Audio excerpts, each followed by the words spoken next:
Welcome traders to another Tick Mill trading update with me, Patrick Munnelly. Want to take a look at the SP 500 using the E-mini futures contract and put together a trade plan for the week ahead and look at some high probability action areas and price objectives that we can realistically target for this week commencing the 20th of January. Noteworthy that the US markets, equity markets are offline today. So it's holiday shortened week. Before we jump into the technical picture, as always, want to check in with the macro themes. And this is my note from this morning with respect to today's daily market outlook and certainly for what we can look for the week ahead. In terms of market dynamics and drivers, we obviously have President Trump's inauguration today. And most importantly, we have the potential for market volatility driven, one, by, like I say, US markets closing early, futures markets closing at 1 p.m.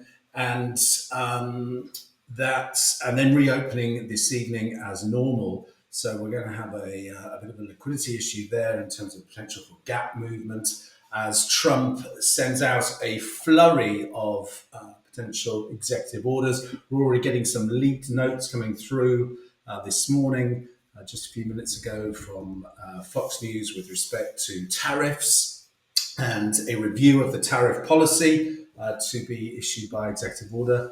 And that has led to a spike down in the dollar and a short-term pop here in equity indices. In terms of the outside of that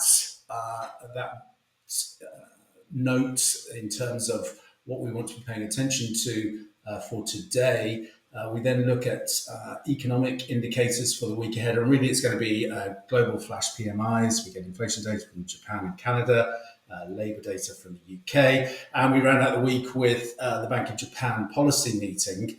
We also, throughout the week, will hear from various global dignitaries at the Davos Forum. We will also be hearing from President Trump on Thursday via video link. He's making an address to the Davos Forum. President Lagarde from the ECB is also going to be noteworthy. And like I say, the global flash PMIs are all set for release on Friday.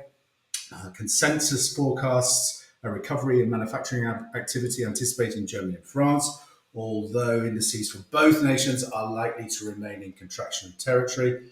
And UK labour data tomorrow, German ZEW survey also released tomorrow, with consumer confidence reports scheduled for the UK on Friday and the Eurozone on Thursday. Like I say, BOJ on Friday. Analysts are surveyed by Bloomberg, suggest 26 predict a 25 basis point increase, with one anticipating just a 10 basis point hike. And 13 expect the rate to remain unchanged. Markets pricing approximately an 80% chance of a quarter point hike from the BOJ. And then outside of those data releases, we have earnings this week getting into this full swing now. 3M, Netflix, Capital One, Johnson & Johnson, and GE are noteworthy, although less impactful than what we have as we head into next week with Microsoft, Tesla on deck, along with Google parent Alphabet. So I'm expecting volatility to certainly see an uptick as we head into this week. Over the weekend, there was some decent mood music out of the China-US relations, with Trump having a conversation with President Xi, which seemed to go very well, and suggesting that there will be an imminent meeting.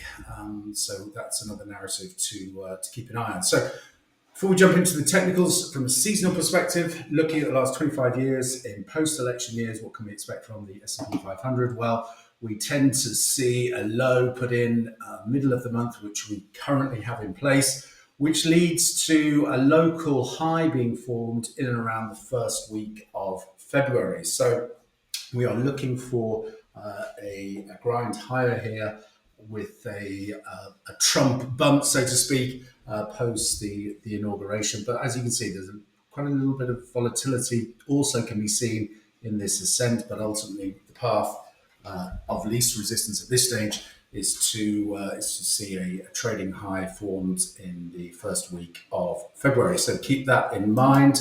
It's not something you want to trade off independently, but certainly helps with additional confirmation. So from a technical perspective, last week we got a bullish reversal candle on the weekly time frame. We held some key support and put in that bullish reversal candle, which flipped the 5-week volume weighted average price bullish. The 5-week volume weighted average price now comes in at 59.75. Keep that level in mind as we're trading above there. Weekly momentum is favouring the upside. And moving to the daily time frame, last week we were looking for a test of the equality objective at 58.24, which we got, and that's where we found our reversal into the turnaround late Monday last week, which led to the grind higher that we saw during the week. In terms of my positions, I took trailing stops were hit on short equity positions, and I reversed long as per the plan. And I'm currently holding that swing long position from the 58.32.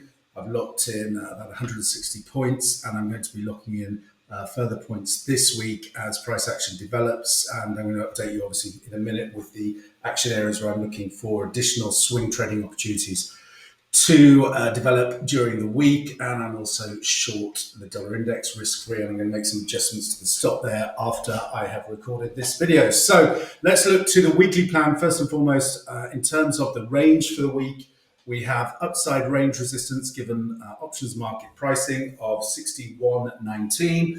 And to the downside, we have 59.45 versus the Asian Open last night. So in terms of what I'm looking for through the week now, some key areas to pay attention to. I am using the 60.70 to 60.80 area as the weekly bull bear zone. I see this as acting as potential resistance, near-term resistance. I'm not talking about any major tops we put in here, but certainly I think this 60.70 is going to be a key test. We're setting up at the moment, given the current price action, to get a test there. So I'm going to be paying attention to that area, watching for divergences as an opportunity to potentially engage on the short side.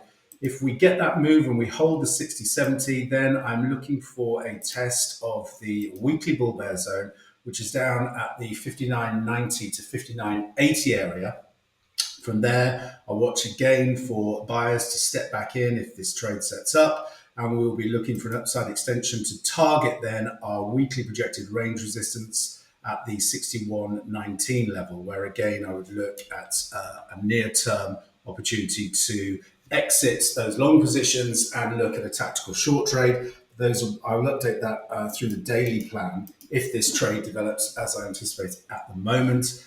If we don't find support at a minimum of that 59.80, then I'll look for a deeper corrective move into our 59.45, 59.45 being that weekly projected range support. And then we'll see if fresh buyers step in there. Alternatively, lower down to 59.30, 59.20 is going to be key. Any loss there, and we could have a retest of range support back down into the 58.70s. But for now, the impetus for me at the moment is on the upside, and I'm looking to play tactically from the short side and then to re-engage on the long side, ultimately looking for that test this week up into the range resistance at 51.19. Weekly R1 comes in at 61.20, so that's going to be our target zone for the week on the upside, and 59.45 is going to be our key support area. As always, traders, plan the trade the plan, and most importantly, manage all risk. Until next time, thanks very much.